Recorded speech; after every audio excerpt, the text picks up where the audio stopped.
Gusto nyo po bang malaman kung paano magpalit ng phone number sa ating mga Gmail account? So kung oo, sundan nyo lamang po ang video na to.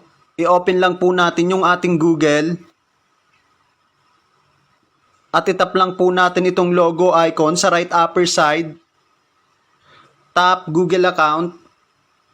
At itap lang po natin itong personal info. Scroll up.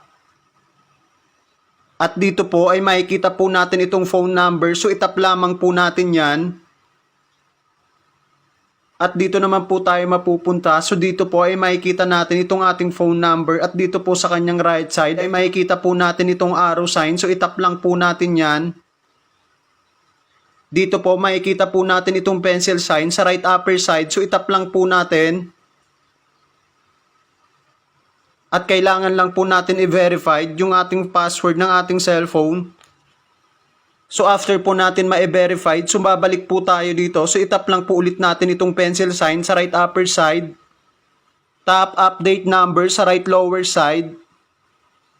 And then dito po ay pwede na po tayo magpalit ng phone number. So tanggalin lang po natin itong phone number na nakalagay dito.